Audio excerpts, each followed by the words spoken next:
Welcome to the Deep Dive. Great to be here. Today we're looking at something pretty cool, the new Hamilton Khaki Navy Scuba Auto GMT watch. When new stuff drops, you want the key info fast. What's actually important? Exactly. Cut through the noise. So that's our mission. We'll dig into the main features, figure out why this one's getting some attention. We've got a solid review here to guide us. Well, let's get into it. So this fits into Hamilton's Khaki Navy Scuba line. That's always been their sort of entry point for dive-style watches. Right, alongside the Frogman and the Below Zero, which are maybe a bit more heavy-duty. Yeah, exactly. More specialized. The Scuba line itself is pretty broad quartz, automatic, different looks, kind of for poolside or beach use mostly. Until 2021, right. Didn't they release a more serious Scuba then? Spot on. That was the 43mm version with 300 meters water resistance. That really established it as, a proper dive watch contender. Okay, so it's got that solid foundation. How does this new GMT model shake things up? Well, what's interesting here is they've kept that strong dive watch look and feel, robustness, clarity, but they've added a GMT function. So you can track a second time zone. Really practical. And the review we're looking at, it specifically calls it a real GMT movement. Why is that phrasing important? What's a real GMT? Yeah, that's key. A true GMT, or sometimes called a flyer GMT. Yeah. It's all about how you adjust the time. Okay. It means you can change the main hour hand, your local time, independently, in 1 hour jumps, forward or backward. Without stopping the watch. Exactly, without stopping the seconds or messing up the minute hand or the 24-hour GMT hand. So when you land somewhere new? Precisely. Hop off the plane, quick adjustment, boom. Local time set, your home time or whatever you're tracking with the GMT hand stays put. That does sound much easier than fiddling with everything. It's way more convenient for travel. And honestly, it's a feature you usually find on, more expensive watches. So having it here is significant. Definitely. It signals Hamilton's aiming for real-world usability, packing, and value. Interesting. How do you think they managed that at presumably a competitive price? And what about the case itself? The review mentions that too. Well, using the Powermatic 80 base movement, which is widely used in the Swatch group, probably helps keep costs manageable through scale. Makes sense. As for the case, it's 43mm, pretty popular size, and 13.9mm thick, so it has presence but isn't overly chunky. Steel or bronze options, I see. Correct. Stainless steel or bronze, and both have this bidirectional 24-hour bezel. Which is key for the GMT function, obviously. Yeah, it's got a black ceramic insert, nice and clear markings for reading that second time zone. Ceramic's good. Scratch resistant. Always a plus, yeah. Especially on a watch you might actually wear for adventures. And the finish. Is it just a brushed tool wash look? No, they've done a nice mix. Brushed surfaces mainly, but with polished accents. Gives it a bit of refinement, not just purely utilitarian. And standard stuff like sapphire crystal. Yep, sapphire crystal on top. Solid case back underneath. Engraved with the usual info and a little decorative touch. Water resistance. Still 300 meters. Still 300 meters. You've got sturdy crown guards and a screw-down crown contributing to that. Properly sealed. Okay, solid case specs. Let's talk dials. That's where the personality really comes through. What are the choices?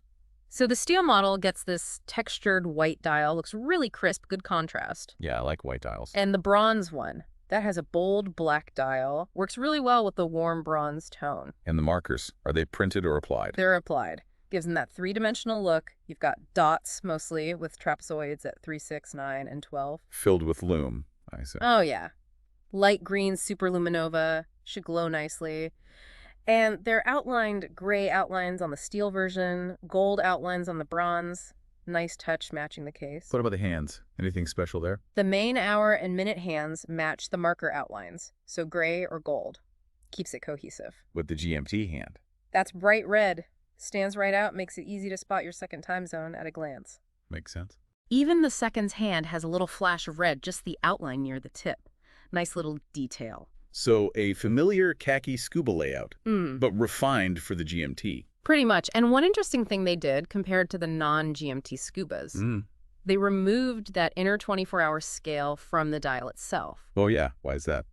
Well, some people found it a bit cluttered or, out of place when there wasn't a GMT hand to point to it. Here, the bezel does the 24-hour job, so the dial feels cleaner. Good call. And the date window. At 3 o'clock. And nicely done. It's color matched. White background on the white dial steel model.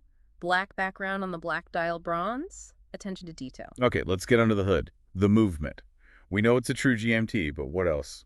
It's the H14. Correct. Hamilton's H14 automatic, and like we mentioned, it's based on that solid Powermatic 80 platform from the Swatch Group. Known for the long power reserve, right? Exactly. A hefty 80 hours. So you can set it down Friday, and it'll likely still be running Monday morning. Very practical. And it's modified for the true GMT function.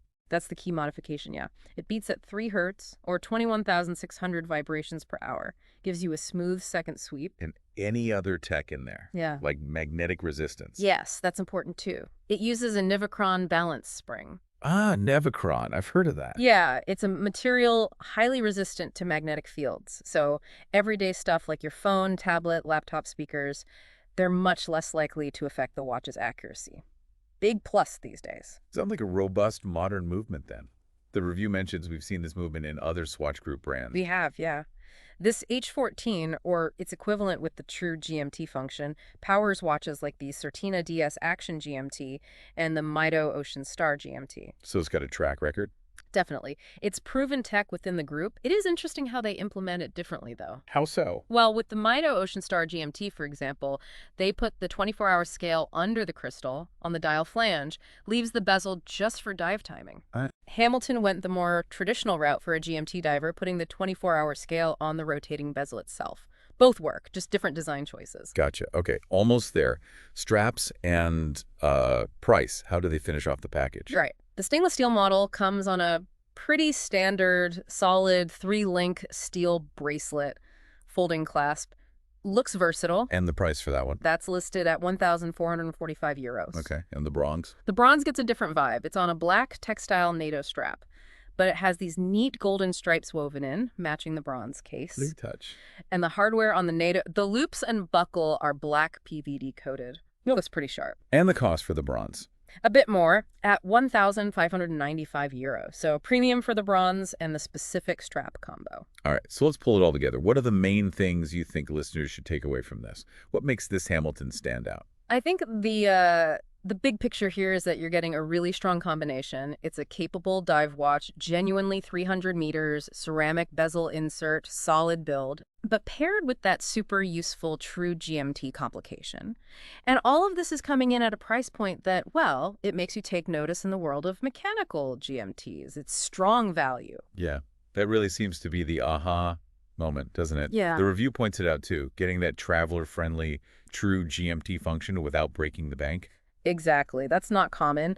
So for you, the listener, if you're maybe looking for one watch that can handle holidays, maybe some swimming or snorkeling, and keep track of home time while you're away, this Hamilton is suddenly a very serious contender. Makes a lot of sense. Yeah. A versatile piece with a genuinely useful complication. Definitely worth checking out if that fits what you need. Okay, great breakdown. And maybe a final thought to leave everyone with. As we see sophisticated features like this true GMT becoming, let's say, more democratized, what other premium watch tech do you think might start trickling down into more accessible price brackets in the near future? What's next? That's a really interesting question. Maybe more advanced materials, higher beat movements becoming standard, more chronometers. It's definitely something to watch. Food for thought. Thanks for diving deep with us today.